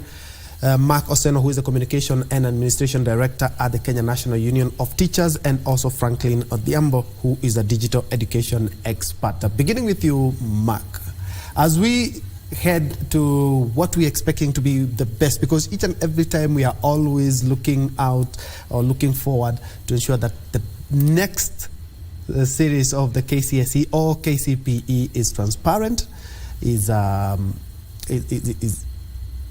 exactly what the learner is reaping, exactly what he or she planted years ago. Now, one is that the Kenya National Union of Teachers, I may talk on behalf of my boss, who is the Secretary General, yes, wishes all the learners in this republic that will be sitting exams, right from KPSEA to KCPE to KCSE, the best of luck as they sit on the sit for these exams. We also wish to encourage our teachers, who are the key players in the management of examinations in this country, that so much is being done by the Kenya National Union of Teachers to ensure there is improvement in the way they are managed in terms of motivation, the time used in preparing and paying them for the good work they do, and also to ensure that in future we have good sets of laws that can protect them when they perform the duties of managing exams. Now, the Kenya National Union of Teachers is actually a rebranded institution. You'll remember in the past we used to have a very fiery, leadership of the Kenya National Union of Teachers. And but when you analyze the kind of performance in terms of the goodies the teachers are getting, you realize that we had that is where we had a gap. So the institution I work for is now rebranded. It is re-energized. It's a new institution, and all programs are now running, and the teachers should be assured that all is well. In the foreseeable future, some people say the future is luminous. And so we want to encourage the teachers keep on working. Even though we've had challenges this year, right from drought to some political instability to issues of banditry and insecurity in many areas of this country, we are sure that our teachers played their biggest role to ensure that up to over 85% of the syllabus was covered. The learners were able to have that contact time with their teachers, and therefore we expect the best out of both the teachers and the learners at the end of the year. So we wish them well and pray that we will be able to celebrate together at the end of this examination session. Indeed. Yes. Frank? I'd love to say that after examinations, there will be so many Form 4s outside there. Some will manage to go to the universities, some will manage to go to colleges, and some may not get an opportunity to. So my urge is the government and any other board that is outside there to come, let us combine our efforts together so that we can curb these Form 4s who will not be able to have something to do, because these are the people who go outside there and steal from us or rob from us because they have nothing. They're very idle. So I'm urging anybody outside there who wants to come and bring this dream come true, to come and let's support the Form 4s who are going to finish exam and they may not have a place to go. For women outside there and girls, this is an opportunity. ICT has been traditionally a male-dominated field. Please don't shy up.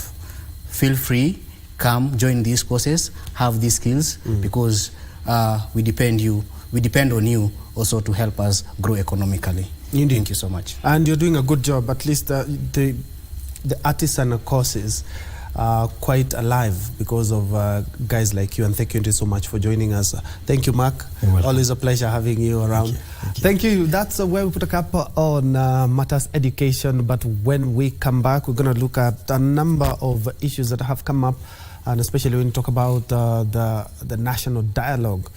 From there, where do we go next? I will be hosting an advocate of the High Court, Gibson Gisore, and of course we were expecting Abdul Kore, who is the Mandera South MP. We are hoping that he will be able to be here in time so that we may have a look at one or two things that are shaping up the conversation in the country. Let's take a quick break. We'll be right back.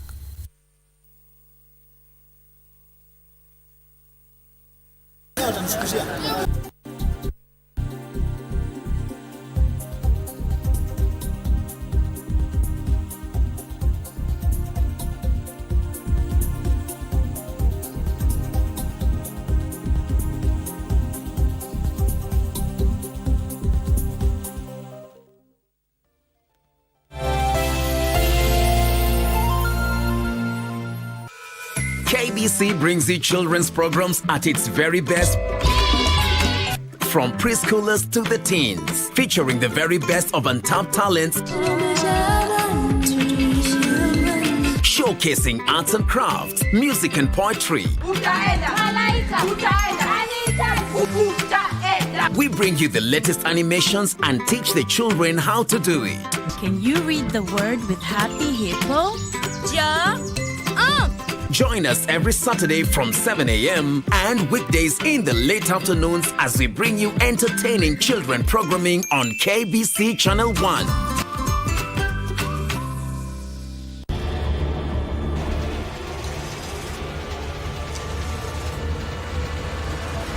일단 넌 아니 왕정남 집에 가 있어. 지금 오히려 안 가보다도 거기가 더 안전할 거야. 대체 그 비서실장 집에서 뭘 가지고 나온 거야?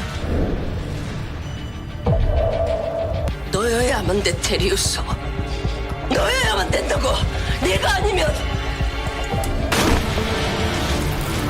너 정체가 뭐야? 누가 지시했어?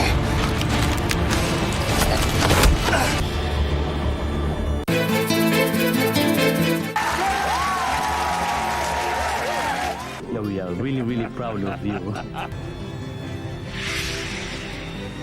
Kwa hamtaki nije ama nini maana kutojibu teksi zangu Dingo? I am here because of Mark. Yeye ndo mtu ambaye afani karibu naye kwa sasa. Huyo mtoto hataki majukumu na mbandika. Zari amekuja huko. Na yeye na Kate tayari washaanza kuleta vurugu. Muda mchache tu wa kusema wacha nikamwangalie mamangu. Nimekushinda. Oh, by your head, still I will show love and share your last breath.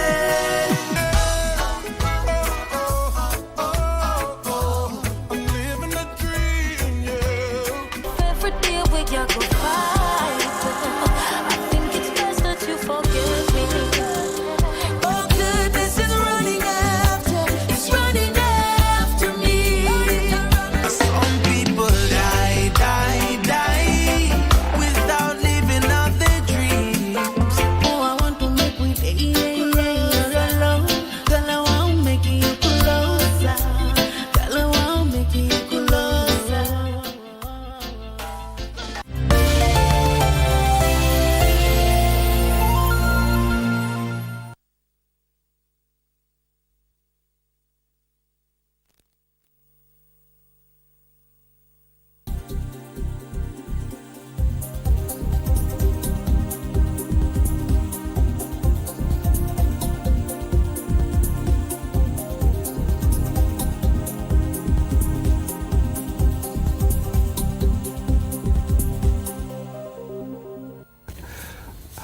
Welcome back. This is News Check, and very quickly I'm engaging Advocate of the High Court and also governance and leadership expert Gibson Gisore. Karibu sana wakili. Asante sana. And very quickly, if you have had a chance to look at media and exactly what people are talking about in regards to the national dialogue, that talks that are being being hosted at the Bomas of Kenya. A lot of people are talking about this could mutate into something that Kenyans will be required to go to the ballot again. That is a referendum. Do you think this is one of the issues that can emanate from those talks? Thank you, Troy, and thank you for welcome. Based on what apologies for that. Based on what the kind of conversation, the extended conversation that we're having. Thank you for inviting me. And this particular show, this is one of the shows I love attending. Thank you. In regards to your question, the bipartisan talks which we're having at Bomas, of course we had the agenda they spelled out, and clearly from the agenda they spelled out, or from a wide angle, you could actually see that some of the issues, depending on whichever way the memorandums received and the end goal is going, we cannot be able to avoid an issue to do with the referendum, where you have to go to the people. There are some proposals which would be good for Parliament to just be able to look into and maybe make an act, but there are some recommendations which I think at the end of the time are going to lead us to get into a situation where we will need to consult the people, because our constitution is big on the aspect of participation, public participation, and there's nothing which is more resounding like involving the people in making a decision in regards to their governance, in regards to their future. So at the end of the day, that is not something which is new. That is not something which we don't expect. It's something which we expect. Since we passed this constitution, there have been several attempts of taking us back to a referendum, but I don't know, fortunately or unfortunately, we have not managed to do one. So I don't know if this is going to be the time, then so be it. But what we need to emphasize and what we need to be careful about, that we need to be very clear on what it is that we want as Kenyans. Let not people shove down decisions on us, because they're going to affect us. Our constitution is intergenerational.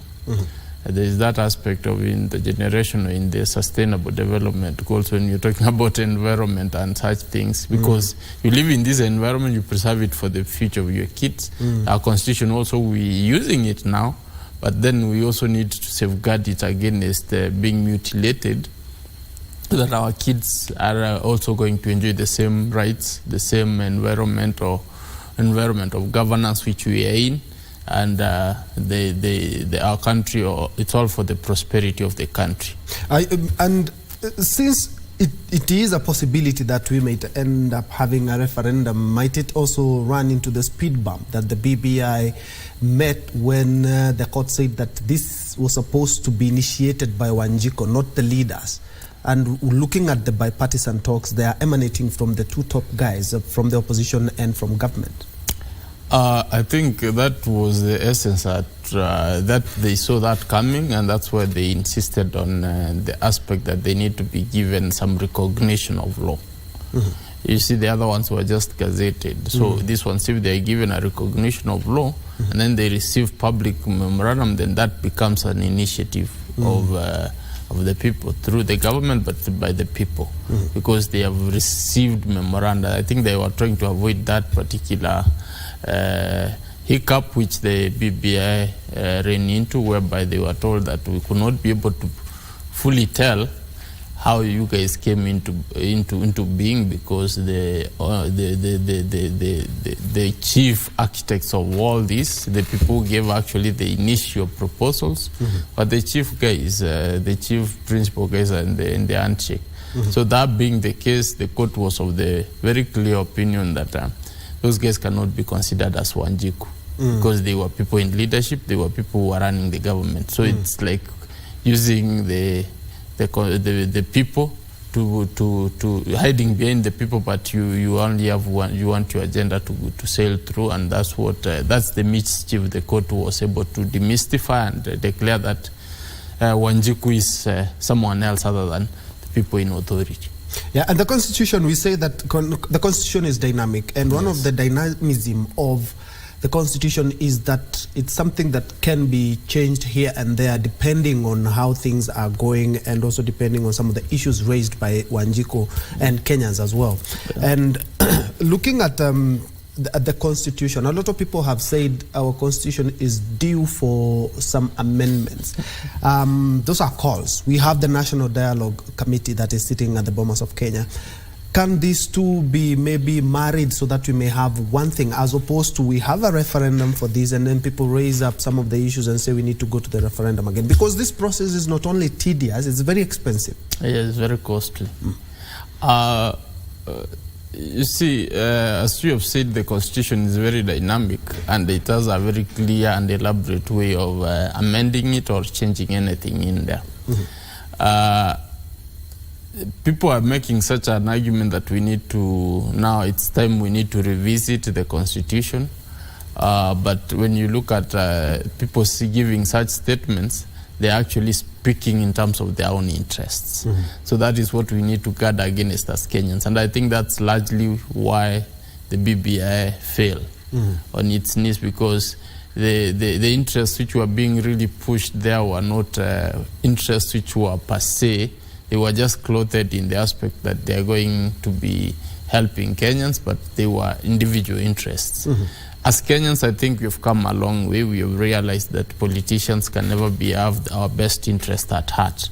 So the best thing we can be able to do is to ensure that at every time we see politicians jumping up or juggling for something strongly or forcibly, we need to take a step back and be able to interrogate that which they are trying to propose. And that, I think, was well established with the BBI.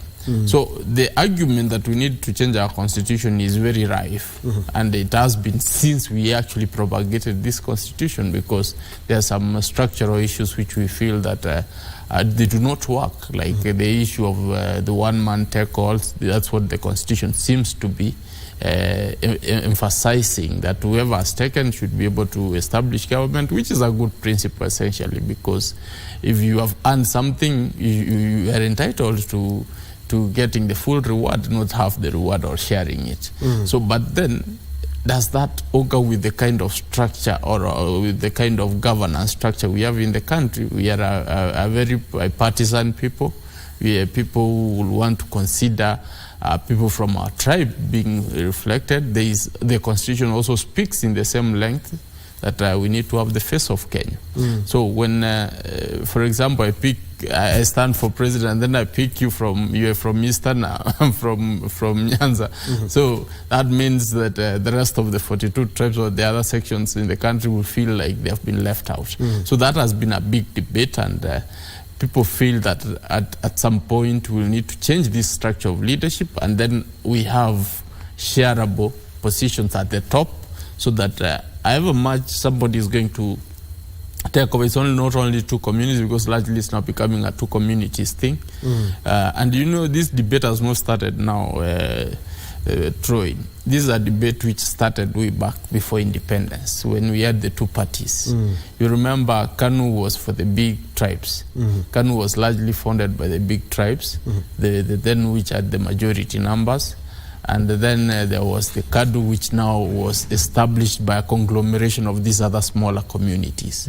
But then eventually KANU ended up swallowing all this KADU, and that is where our problem started, because that's when now things started taking a different tangent, and that is the tangent we've been fighting over and over to actually cure. Sometimes I tend to feel, or I tend to think that our problem was not actually even our own. It must have been the main architect of this issue, because of their own interests, also was the colonial government, because they were the people who ensured that power went to some communities at the time of independence. Because much as we feel that we fought for independence, I mean, if you study deeply, you will actually realize that this might not be a very true position, because the discussion at the Lancaster conference and the aspect of handing over down the leadership, the discussions running up to that, you could actually see the high-handedness of the colonial masters in terms of deciding where they would decided they wanted to have somebody who is a safe pair of hands. So that per se, much as it was a people-oriented, or people were meant to feel that they actually fought for independence, which was true because people lost their lives. But then the crowning moment, it's the colonialists who actually decided where to put the bet. So that issue is something which I feel that it's something they must have crafted for their own interest, and then we fell into the trap. Once we fell into this particular trap, we've been fighting all through to actually unshackle ourselves out of this. I like the way the countries in the Asian continent managed to unshackle themselves so fast and then be able to decide on some indigenous form of their own governance, or whichever leadership, even if they were shackled into the same, they were able to overcome and take a nationalistic angle of governance, which has really propelled them to be where they are. A good example is China. A good example is China, because they were colonized. I mean, they abandoned that. They came up with their own system, which inspired the spirit and aspirations of the whole country, which they've been rallying around. And I think if there is a country in Africa which has actually managed that, is Tanzania. You see, Tanzania embraced socialism, though they realized that it was not working, they started mixing it. Rumor has it that Tanzania, at the rate at which they are growing, they might overtake us in a few years, in less than 10 years, which I mean is worrying. But then there are brothers. There are brothers in the community, and they tend to have a huge population. They tend to have, all the dynamics seem to be in their favor. It's only matter of time that if they put their act together, then we cannot actually be able to compete at par. But then Kenyans, being Kenyans, we have the spirit in us, of the fighting spirit of the athletes. That is what clearly defines who Kenyans are, that we never give up. We always fight, even if there is nothing, just to stand out. So coming back to your question, is the aspect that the aspect of changing the constitution is something we need to actually look into and decide what kind of structure of leadership do we want to have. Do we want to see a lot more communities, faces from different communities at the top? So if this the bipartisan talks is actually going to deliver that, it will be one key thing which it will have helped us to achieve a situation which we feel at some point that there's some semblance of the face of Kenya at the top leadership. All right, and because of the interest of time, last week the Controller of Budget did announce some startling figures in regards to how the government is being run and ministries exactly. Kenyans feel the weight of the high cost of living, but looking at how some of the government ministries and departments are spending money, especially on travel, it raises the question, is who should be oversighting this, or where should be the cap? Because I was looking at Treasury, they're talking about 15 billion. State departments have applied for 15 billion. It has been approved, but there's no money. So they are empty coffers. But it begs the question, these are things that should be budgeted before. And the government ministries know that one of the measures, and the president talked about, is austerity measures, where we are looking into exactly what we got vis-a-vis how we are spending it. But unfortunately, we are spending more than we are gaining, and actually is pushing even the debt ceiling to about 10 trillion as we speak. That's a big problem, and that actually has also been one of the issues which has been bedeviling the kind of leadership we have. It is traverses, so whichever regime that comes, it suffers the same problem. I don't know why it's very difficult for the ruling party to actually be able to stand out and be able to create a very clear different leadership whereby, because it's like it's the issue of the same monkeys, the same forest, but different monkeys in different forests. And that does not help Kenya. Kenya needs somebody who is going to establish a radical surgery, and the president has a very opportune moment to actually set that straight. If he could be able to put his foot down, he has shown some signs of doing that, but then when we get such reports, then we have to sit back and wonder, did he mean what he really was saying, or he was just saying it for PR? So we need to see something happening, something which is going to make a statement that we cannot be able to entertain this, because at the end of the day, it's going to be his leadership which is going to fail when he allows people to just be able to dip their hands into the cookies and take whatever it is they feel that they want to take.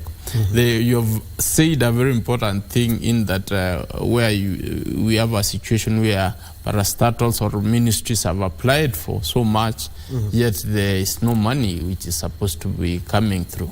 I realize that there is a physical deficit which we have, which is now also pushing government to keep borrowing from outside and internally, which is something which they need to really see whether is it something we need to do now, because sometimes we need to fasten our seat belt, our belt, so that we can be able to exercise some physical discipline. The physical discipline, to actually achieve that, you need to be first disciplined yourself that, you know, this is what I've set myself to do, then I'll have to forego 1, 2, 3 to achieve this. Now, just talking of physical discipline, but then the aspect of the discipline which is actually supposed to apply does not happen, and that's where we keep digging the hole deeper with the aim of getting out of the hole, and that is going to be a big problem at the end of the day, because I mean, previously it's not the first time in Kenya we are going through this. During the Moi regime, I mean, I was still young, but then the former minister, the late Njue II, made a very outstanding statement that this particular treasury, there's nothing. He actually made a very clear statement and asked all state officers to forego using public vehicles on weekends. By 5, a vehicle should be parked wherever it has been found, the nearest police station. And that went a long way in terms of saving the economy, because it was really bad. But then it didn't last long in that ministry, because I think the cartel said, now we are not going to eat, and then the president had to change him. But then he was very emphatic and he said, this is the only way to save the country. But then, you know, even if the president, you mean well, you might have the goodwill of the president, but there are other interests who keep pushing for other things, so they end up pushing, they're having an upper hand in terms of saying who should be in that particular ministry. Then during the Kibaki regime, I think that was the best time that we ever applied the aspect of fiscal discipline, because Kibaki understood the economy very well, and the country, the running of the country. He was a politician but an economist, and that was able to help the country to be able to turn turn around very fast and be able to grow within a very short period. In that there was, every other time the economy was going to experience some kind of stress, it could come in with some new measures of austerity measures, and some of the things he could put in place are actually, we are enjoying them up to now, because he could divert government resources to things which could be able to trigger the money into people's pockets, and that will lead to spending. And then more taxes collected, which is the opposite of what this government is doing. It wants to do government spending as opposed to putting money in people's pockets. And then they just want to take money from people's pocket as opposed to investing in people so that people can be able to give more taxes.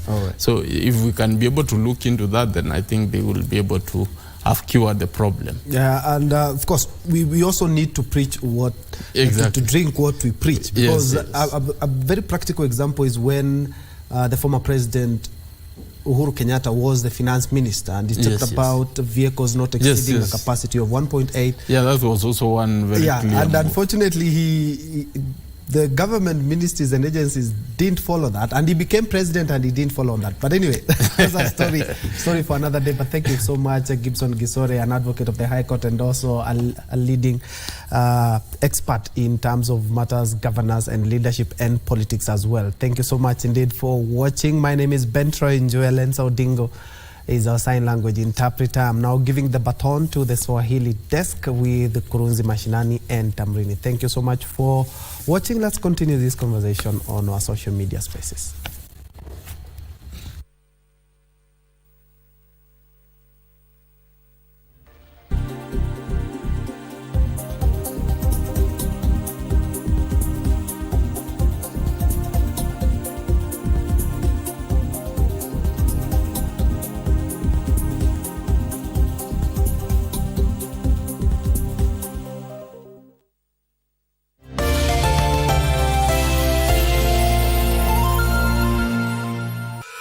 KBC brings you children's programs at its very best.